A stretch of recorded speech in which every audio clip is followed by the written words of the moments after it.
वंदे मातरम, जय श्री राम, जय हो भारत का संविधान। आज आपल्या समक्ष काही दोन महत्त्वाच्या बाबी महाराष्ट्राच्या एकूण समाजकारणाच्या संबंधानं, संविधानकारणाच्या संदर्भानं, राजकारणाच्या संदर्भानं येऊन मांडणं आवश्यक आहे। कारण सामान्यपणे कुणाचाही बळी जाता कामा नाही किंवा बळीचा बकरा होता कामा नाही। आज मला आपल्या समक्ष मांडत असताना महत्त्वाची गोष्ट मांडायची आहे, ती म्हणजे आज एका पत्रकार परिषदेमध्ये ब्रेकिंग न्यूज चालू झाल्या सकाळपासून की MSRDCच्या अनुषंगानं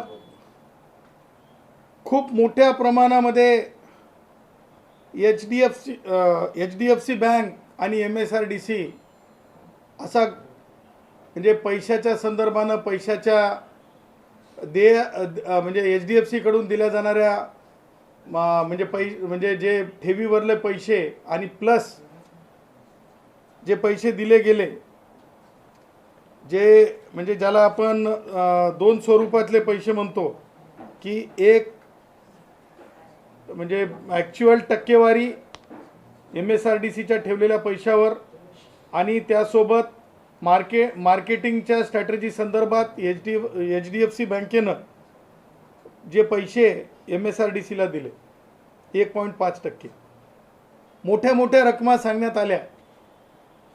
परंतु मला हे समजत नाही की मी कुणाला कमी जिम्मेदार मानत नाही, मी कुणावर टीका करण्याऐवजी मी त्या सुज्ञ नागरिक त्यांना मला हे काही गोष्टी सांगायच्या आहेत। ज्या व्यक्तीच्या संदर्भाने निलंबनाची मागणी करण्यात आली ती व्यक्ती म्हणजे अनिल कुमार गायकवाड, जे जगविख्यात अभियंते म्हणून आज सगळ्यांनी आपण बघितलं। समृद्धीचा रस्ता असेल किंवा मिसिंग सी लिंक असेल, हे सगळ्यांनी आपण आता आपल्या डोळ्यांनी बघितलं। परंतु हे सिद्ध असताना ज्या प्रकारे आज एका सुज्ञ व्यक्तीने, सुज्ञ व्यक्ती म्हणत आहे बघा, मी आज अत्यंत नम्रपणे सुज्ञ व्यक्ती म्हणत आहे त्यांना, ज्या सुज्ञ व्यक्तींनी आरोप केले त्या व्यक्तीने एवढं तर बघितलं पाहिजेत होतं की माननीय श्री अनिल कुमार गायकवाड हे VCMD MSRDCचे ज्या कालखंडात त्यांनी आरोप केले ते होते का? माननीय श्री अनिल कुमार गायकवाड त्या कालखंडाच्या संबंधानं VCMD MSRDCचे होते का? ही शहानिशा जरी त्यांनी केली असती तरी बरं झालं असतं। कारण सुज्ञ नागरिकांनी नेहमीच सामान्य नागरिक सुज्ञ नागरिकांकडून भरीव अपेक्षा करत असतात की भरीव काहीतरी चांगले विचार ऐकायला मिळतील। परंतु आजचं त्यांचं स्टेटमेंट हे महाराष्ट्राला न पटणार आहे। ते फॅक्ट्सच्या आधारावर नाही, ते अत्यंत मला असं वाटतंय कुणीतरी सांगितल्यावरून बोललं गेलेलं आहे। त्या कालखंडामध्ये जे VCMD आहेत ते माननीय म्हणण्यापेक्षा माजी IAS अधिकारी राधेश्याम मोपलवार आहेत, श्री अनिल कुमार गायकवाड नाहीत। एक दुसरी गोष्ट मला त्यांना सांगायचं आहे की MSRDCच्या बाबतीमध्ये हे प्रकरण काय हे तरी समजून घ्यायला पाहिजेत होतं। हे HDFC बँकेमधलं दोन अधिकाऱ्यांमधलं पदोन्नतीच्या निमित्तानं पदोन्नती न मिळालेल्या अधिकाऱ्यांना तर काही कुरापती करून एखादा रिपोर्ट आपल्याला ती पद नाही मिळालं म्हणून तर नाही ना, अशा प्रकारे काहीतरी मिसिंग इन्फॉर्मेशन्स पसरवण्याचं काम केलं, हे तरी तपासायला पाहिजेत होतं. ते तपासलं गेलेलं नाही. श्री अनिल कुमार गायकवाड हे जर डिसेंबर 2023 नंतर VCMD झाले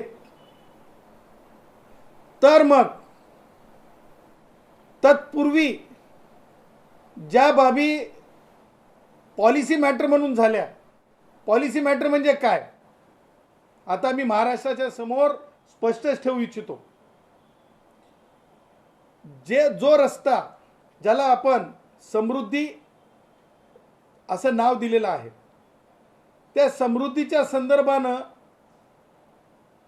एक फंड जो शेतकऱ्यांच्या ॲक्विजिशनसाठी, लँड ॲक्विजिशनसाठी येतो, त्या फंडच्या बाबतीमध्ये शेतकऱ्याचं लँड म्हणजे ती जमीन रस्त्यासाठी ताब्यात घेण्याला उशीर होतो, त्या काळात तो पैसा MSRDCकडे राहतो.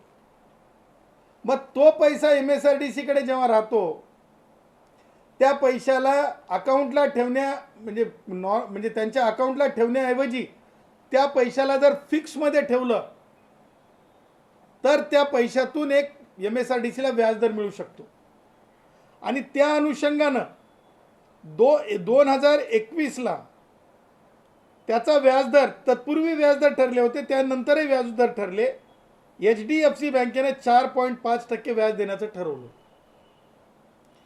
त्यानंतर ॲडिशनल मार्केटिंग ॲक्टिव्हिटीजसाठी, towards marketing activities and additional 1.5% was agreed for, म्हणजे मार्केटिंग ज्या ॲक्टिव्हिटीज आहेत त्याच्यासाठी HDFC बँक त्यांच्या जे वेंडर्स असतात, जे म्हणजे स्ट्रॅटेजी करून म्हणजे स्ट्रॅटेजिकली ठेवी ठेवण्यासाठी मार्गदर्शन करत असतात बँकेला किंवा ठेवी स्वीकारण्यासाठी मार्गदर्शन करतात, त्यांच्यामार्फत 1.5% असे पैसे जे आहेत एक्स्ट्रा देण्याचं ठरलं. आता हे एक्स्ट्रा देण्याचं ठरलं म्हणजे काही भ्रष्टाचाराचे पैसे नव्हेत, लक्षात घ्या. हे पैसे कोणाला खाजगीत जसं बोललं गेलं की हातात दिले का, तर तसं काही न झाल्याचं ह्या सगळ्या इत्थंभूत तारीख वाईज, नोटिंग वाईज बाबींवरून स्पष्ट आहे. हे सगळे 1.5% पैसे हे MSRDCच्या अकाउंटला आले.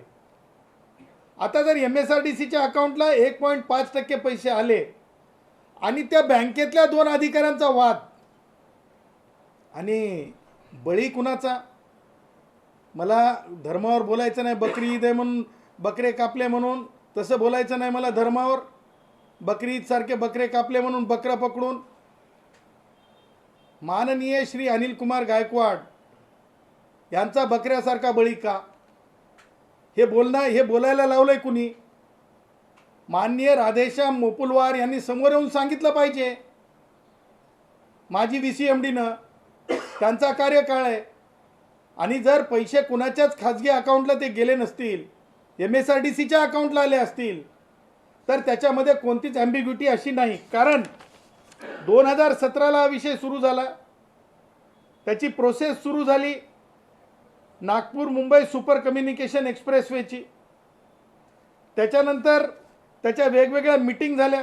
17/5/2017ला त्याच्या बाबतीतलं अप्रूव्हल आलं, लँड ॲक्विजिशनच्या बाबतीतलं अप्रूव्हल आलं.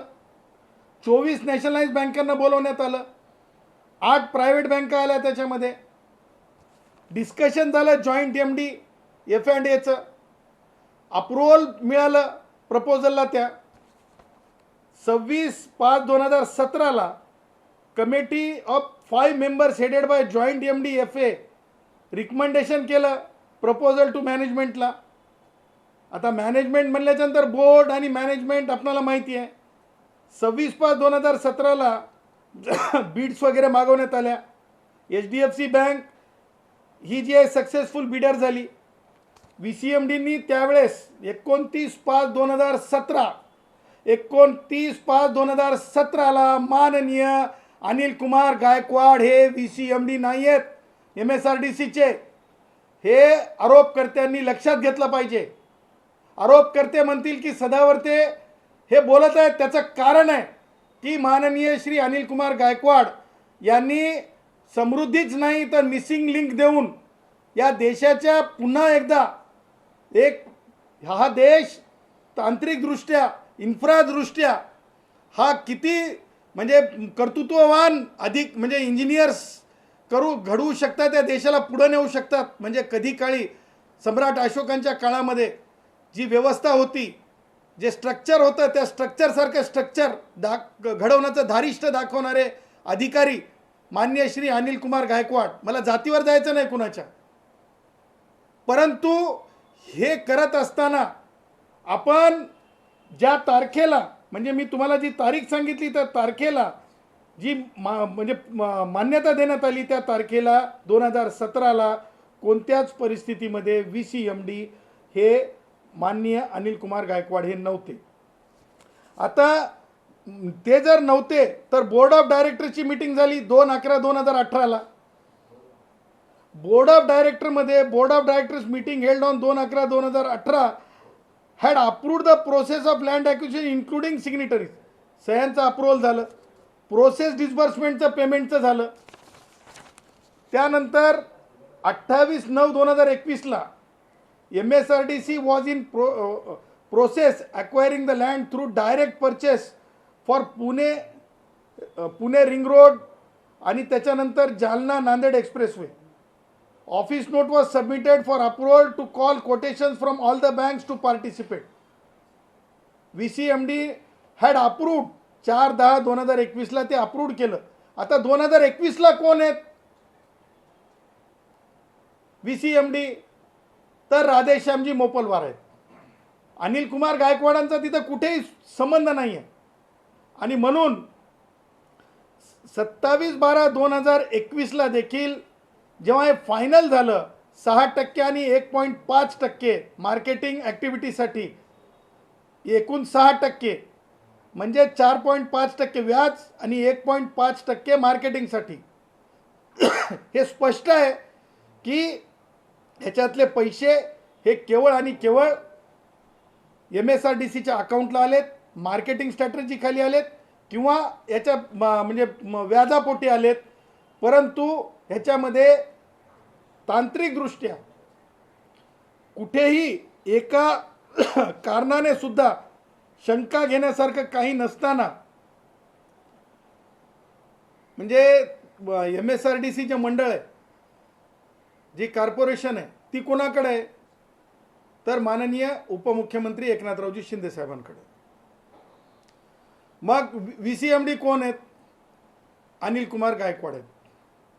ह्या सगळ्या गोष्टी, हा सगळा प्रपंच आरोपकर्त्यांनी अगोदर सगळा तपासला पाहिजे. Masters are responsible for always for the servants, ही सुद्धा बाब आहे. आणि या सगळ्या गोष्टी लक्षात घेता माझं असं म्हणणं आहे की आरोपकर्त्यांनी त्यांनी केलेले आरोप परत तपासावेत. आणि सुज्ञ व्यक्ती म्हणून मी सुरुवात काय केली, सुज्ञ व्यक्ती स्वतःला जर म्हणून घेत असाल, आपण सोशल ॲक्टिव्हिस्ट जर म्हणून घेत असाल, तर मला जे तत्त्वज्ञान माहीत आहे प्रभू श्रीरामांचं, सिद्धार्थ भगवान गौतम बुद्धांचं, भगवान महावीरांचं, जर एखादी व्यक्ती सुज्ञ व्यक्ती चुकली असेल तर त्या सुज्ञ व्यक्तींनी दिलगिरीसुद्धा, माफी जाऊ द्या, दिलगिरीसुद्धा व्यक्त केली पाहिजे असं मी त्यांना आव्हान करतो. तेव्हा एका वैश्विक कर्तृत्ववान व्यक्तीच्या बाबतीमध्ये घडत असताना माझ्यासारख्या संविधान विषयक विद्यार्थ्यानं हे याच्यावर बोलणं आवश्यक होतं. तेव्हा मी सकाळची पत्रकार परिषद होती दुपारची, परंतु मी काही पत्रकारांना सांगितलं की मी अत्यंत म्हणजे जी माहिती आहे, जी म्हणजे फॅक्टफुल माहिती आहे ती मी आणतो. आणि मी फॅक्टफुल माहिती माझ्याकडे, ज्यांना ही माहिती हवी असेल ती माहिती मी डेट वाईज आणि नोटिंग वाईज मी तुम्हाला देणार आहे.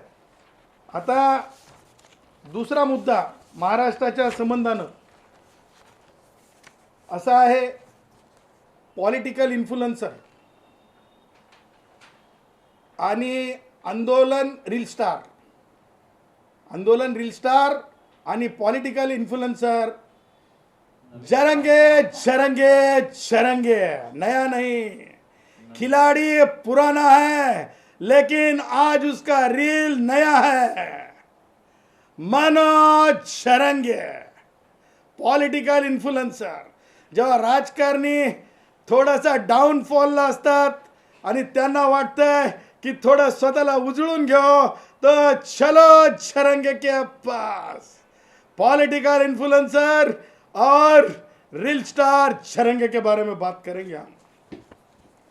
आज आपल्याला हे बोलत असताना मला दोन गोष्टी आवर्जून सांगायच्यात.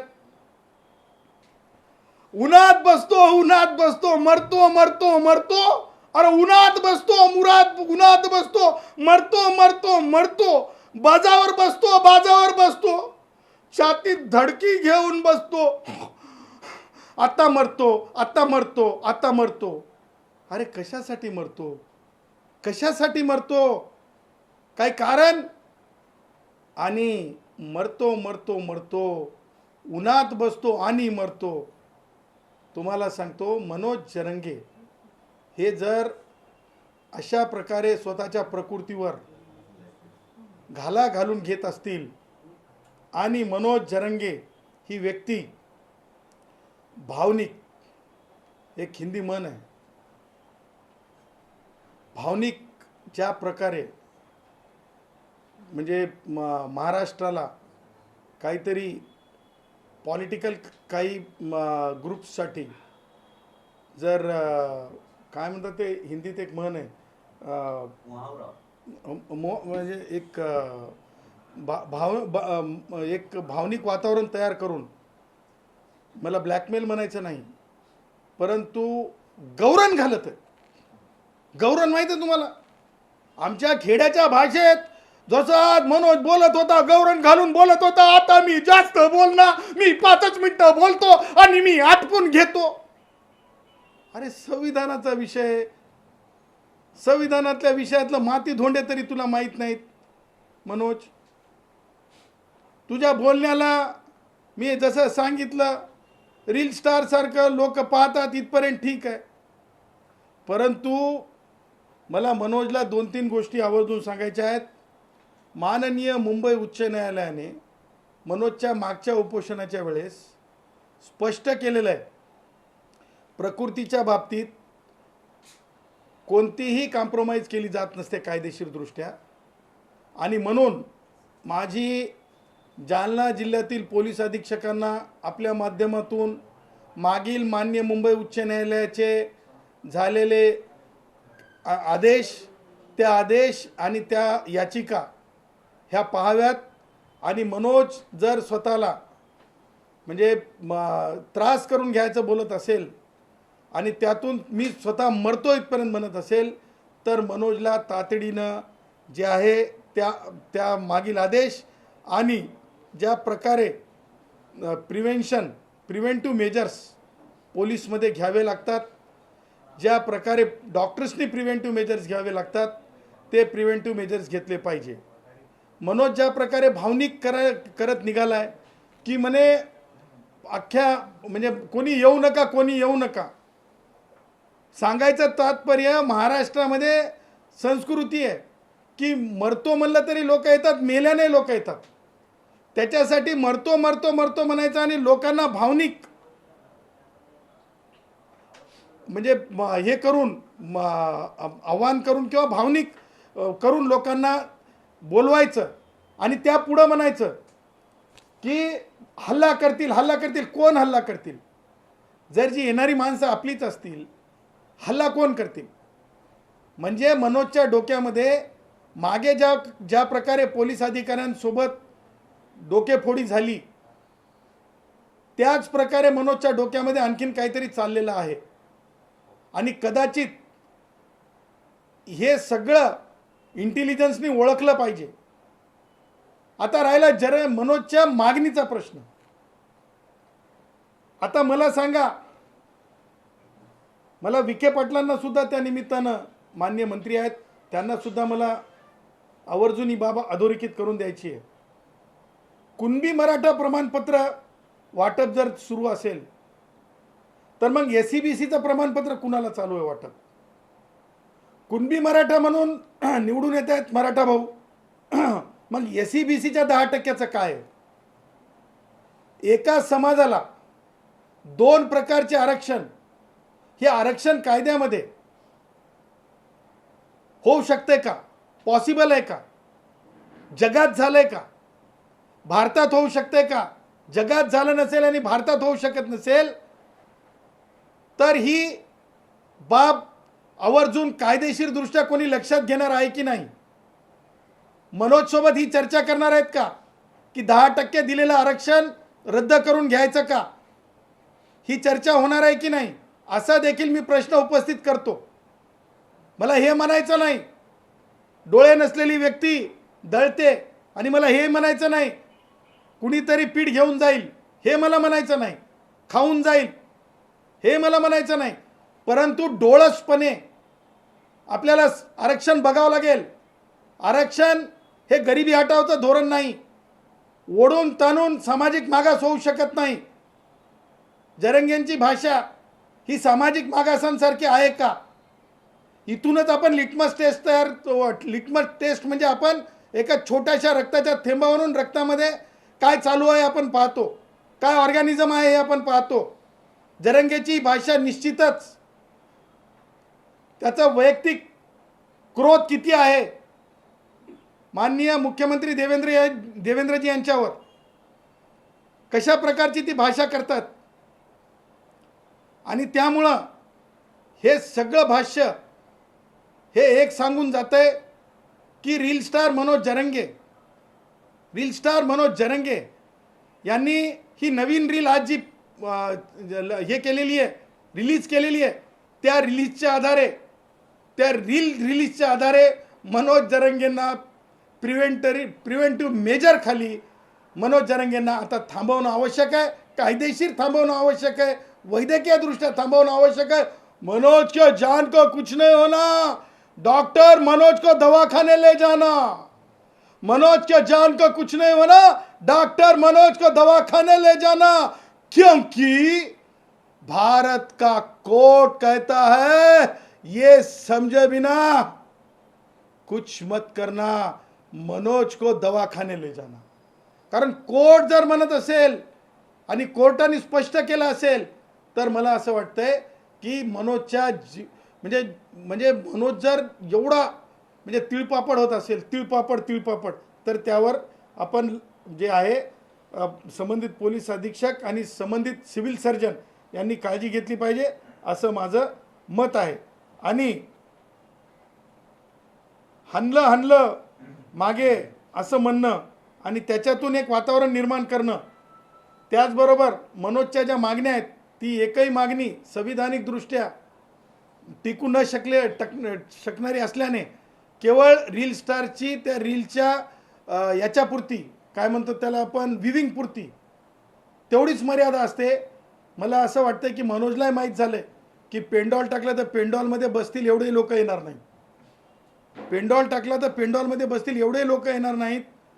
आणि म्हणून मनोज अपरोधिकपणे लोकांना जे आहे म्हणजे भावनिक, मी म्हणणार नाही ब्लॅकमेलिंग, इमोशनल ब्लॅकमेलिंग म्हणणार नाही, इमोशनल ब्लॅकमेलिंग करता है ऐसा नहीं कहूँगा भाई, इमोशनल ब्लॅकमेलिंग करता है ऐसा नहीं बोलूँगा, पण इमोशनल लोक सामान्य नागरिकांना चिमटे काढत आहे की ते आलेच पाहिजे, हा दृष्ट हेतू नको येऊ म्हणण्यामागे आहे मनोजचा. आणि त्यामुळं सुज्ञ नागरिक येणार नाहीत या घडीला, म्हणून मनोज जरंगे हे टेंट वगैरे काही टाकत नाहीत. परंतु पत्रकार तरी राहावेत त्याच्याजवळ म्हणून पत्रकारांच्या बाबतीत मात्र म्हणते की एक फारी टाकतो. म्हणजे किती प्रसिद्धीची गुदगुदी आहे हे लक्षात ठेवा. आणि म्हणून आपल्या समक्ष ह्या 2 बाबी, आणि आता आरक्षण जर द्यायचंच असेल वाढवून, मी स्पष्ट सांगितलं की 2 आरक्षणं देता येतात का, अगोदर कोणतं आरक्षण विड्रॉ करणार ते तर सांगा. कारण मागासच ठरत नसल्यामुळे माझे मराठा भाऊ मागासच ठरत नाहीत, ते रिपोर्ट अंडर चॅलेंज आहे, सबज्युडाइस आहे. अशा परिस्थितीमध्ये 2 आरक्षण चालू आहेत. ह्याला उत्तरदायी कोणीतरी असलं पाहिजे. आणि हे 2 आरक्षणामधला नुकसान हे केवळ मागासांवर होत नाही तर खुल्या वर्गावर सुद्धा होतं आहे. ब्राह्मणांपासून, क्षत्रियांपासून, जैनांपासून मग मागासवर्गातल्या सगळ्या जाती या खुल्या वर्गात येतात. हे 10% आरक्षण जर कुणबी मराठा म्हणून ओबीसीत जागा निवडणुका लढवत असतील माझे मराठा भाऊ, त्यावर तर आणखीन अंतिमता म्हणजे किती व्हॅलिडिटी झाल्यात हा प्रश्नचिन्ह आहे. पण प्रमाणपत्र आणि निवडणुकींच्या बाबतीमध्ये मात्र एक मोठी अनगिनत नंबर आहे असं समजते. पण SEBCच्या रिझर्वेशनसुद्धा पॅरलल चालू आहे. त्यामुळं त्या बाबतीत विचार होत असताना एक कोणतं कमी करणार हे तर अगोदर सांगावंच लागेल. मनोजलाही सांगावं लागेल, कोणतं नको ते तर सांगून टाक यार मनोज, एकदाचं ते तर सांगून टाक. आता त्या पुढं जाऊन माझ्याकडे अनाथ मुलं जी म्हणजे संस्था आणि म्हणजे जे आईवडील गेल्यामुळे अनाथ झाले ॲक्सिडेंटली, आणि जी मुलं म्हणजे ज्यांना आईवडीलच माहीत नाहीत, अशा लोकांनी मला निवेदन पाठवलेलं आहे. आणि देशामध्ये इतरत्र 1% जास्त आरक्षण दिलं जातं आहे असं त्यांचं म्हणणं आहे. म्हणजे जसं की तेलंगणा असेल तर 1 ते 5% दरम्यान मला वाटतं हा खरा घटक आहे जो आरक्षणात म्हणजे 1% आरक्षणामुळं काय होतं आहे की 100 जागा नसतील तर त्यांच्या वाट्याला जागाच येत नाही. आणि अनाथांच्या बाबतीमध्ये पॉझिटिव्हली विचार होणं आवश्यक आहे. जर 100 जागा नसतील आणि जागाच निघत नसेल तर त्या अनाथांना पुन्हा अनाथ करणं आहे. आणि म्हणून अनाथांचं आरक्षण 1% जास्त वाढलं पाहिजे.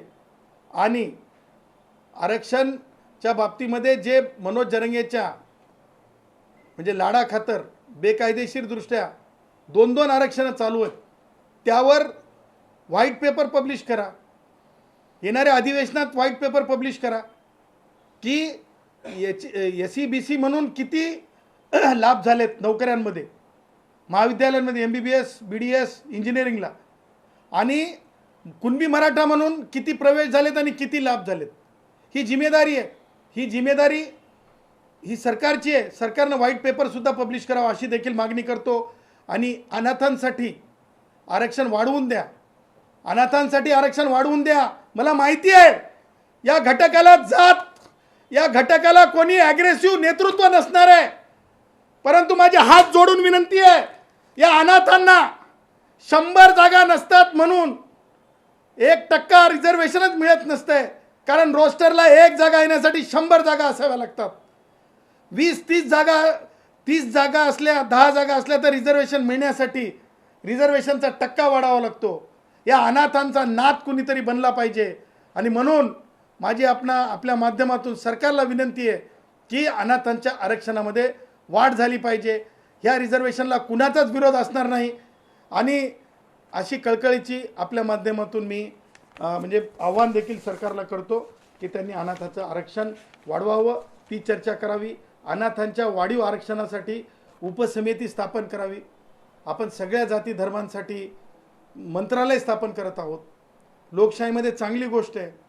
कुणबी मराठा मंत्रालय जरी स्थापन झालं तरी आमचं काही म्हणणं नाही, कारण त्या बाबतीमध्ये जास्तीत जास्त मंत्रालय स्थापन होणं हे डेमोक्रॅटिकली खूप चांगली गोष्ट आहे.